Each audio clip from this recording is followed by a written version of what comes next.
Today's guest is Hilda MacDonald, the mayor of Leamington. Hilda, thanks for coming on. Well, you're welcome. Thanks for the invitation. So tell me, how are you and your family doing during these difficult times?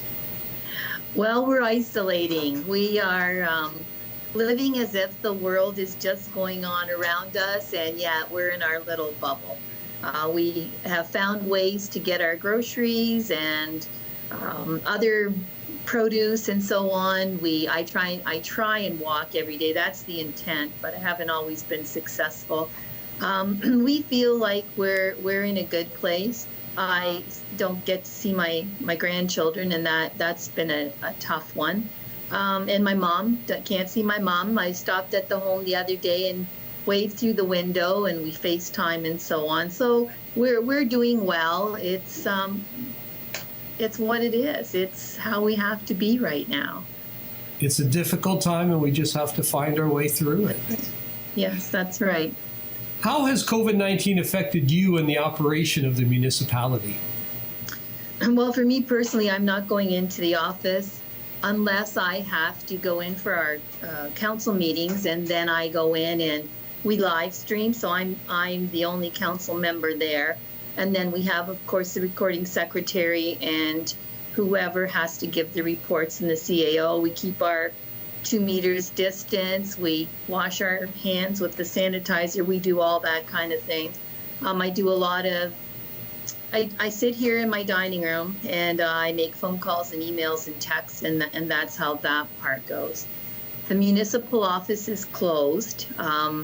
We still have most of our workforce working, but many of them are from home so that we keep the numbers at town hall at safe numbers so no one's too close and there aren't too many people in the building. Public Works is still going on. Pollution control is still going on. Our water systems, all of those things that we still need to function as a society, those are still going on.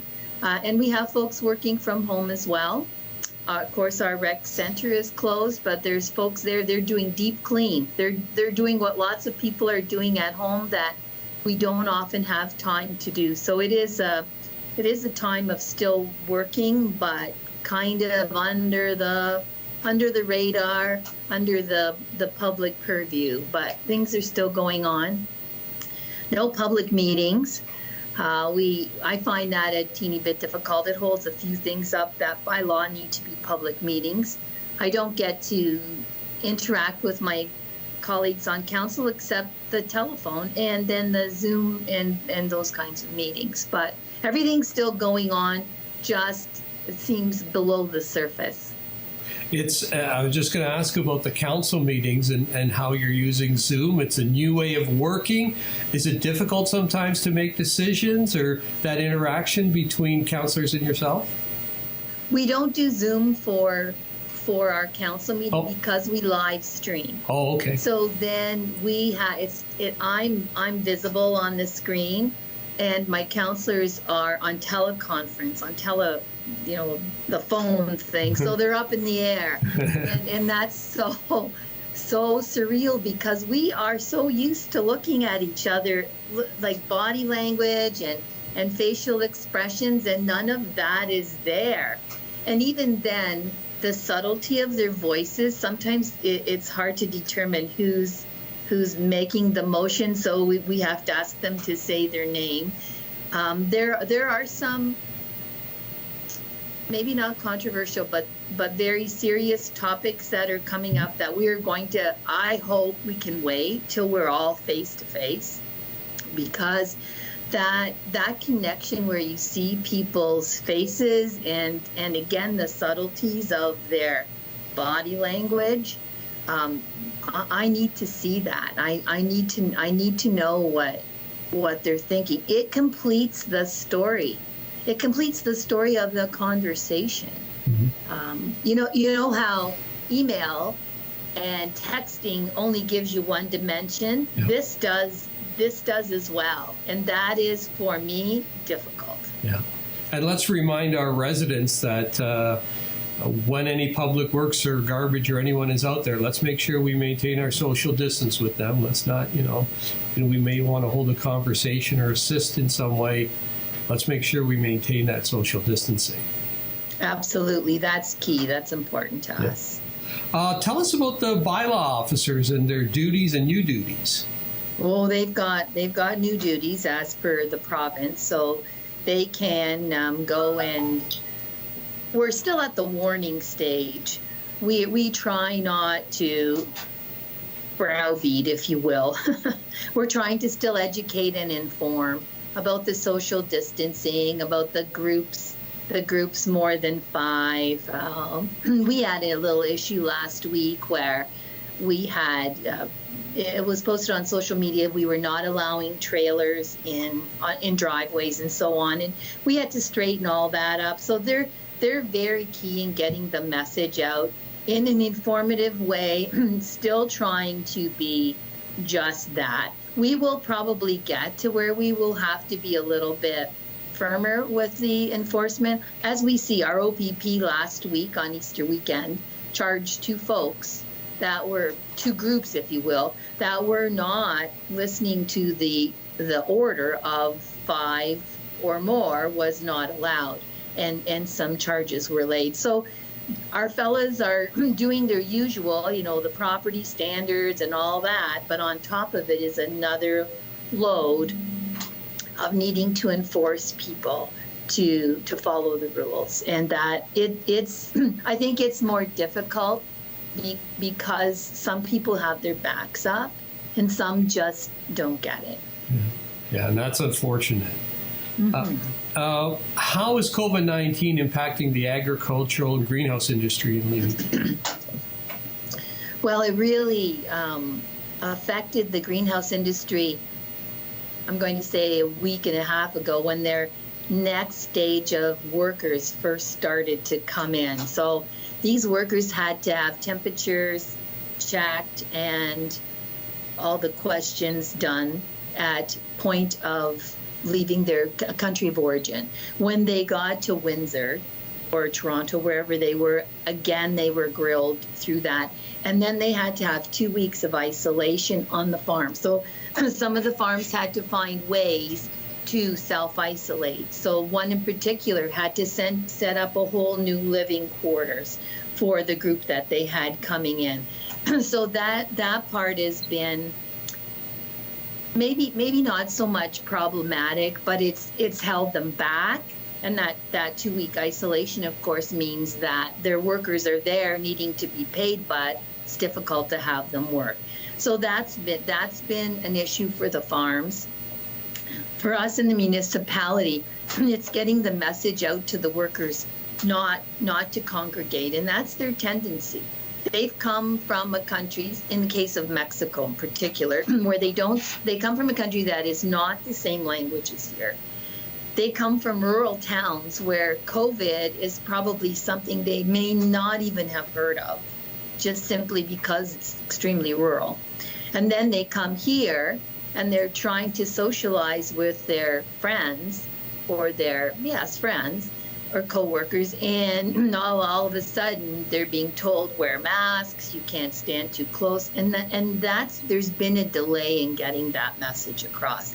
So we're working towards making that better, because our residents are fearful of that. When they see a group of workers being let off at a bank and then, like in a group, walking to the grocery store, that creates some area of concern.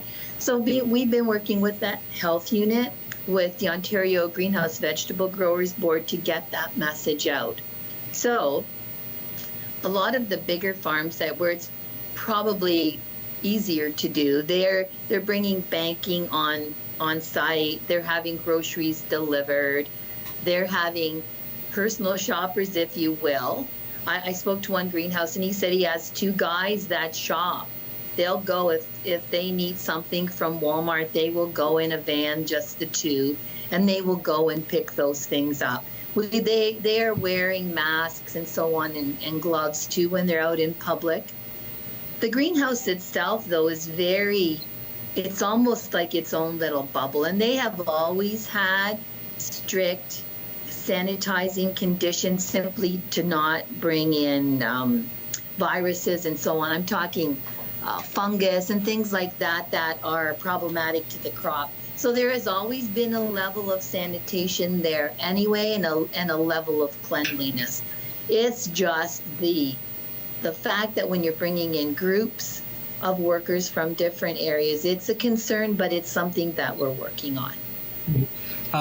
We had Janice Dawson on from Erie Shores Healthcare on last week. Are you in regular contact with her and what's going on at Erie Shores?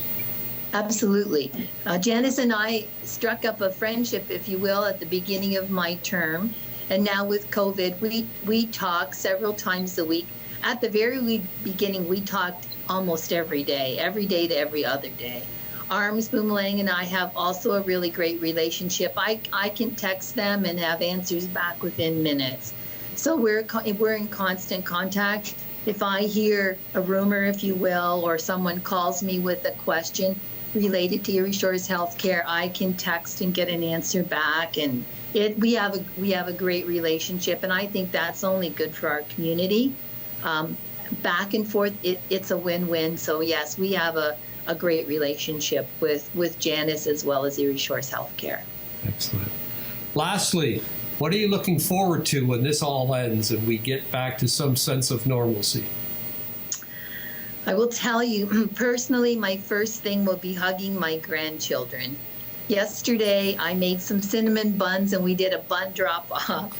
So we put them on the porch, and I stood at the window, and they're so close, and it's that, it's the smell of them, it's the touch and the hugs. I miss the hugs. They're 11, 9, and then the little ones are 7 or 6 and 5. I miss them terribly. So that, and my mom, I miss those people and that physicalness that we have taken for granted. And I will tell you, for work, I miss my colleagues and I miss staff. I truly do. My colleagues, I talk to them. I talk to at least one every day, bringing them up to speed, getting their opinion. They call me if there's something that they've had a complaint about. I look forward to that routine probably the most. And meeting with residents. I have coffee with residents several times a week, or lunch. So it's all of that social interaction with friends, family, and neighbors that we have taken for granted, and now it's been yanked away from us. And I look forward to that time. I think we all are. Let's hope that comes sooner rather than later. Yes. Hilda, thank you very much for your time. We really appreciate it. Please give our best to all the residents in Leamington and all the staff that you do come in contact, not physically, but by phone and email. And appreciate your time. Please stay well and stay safe. The same to you, to all of you.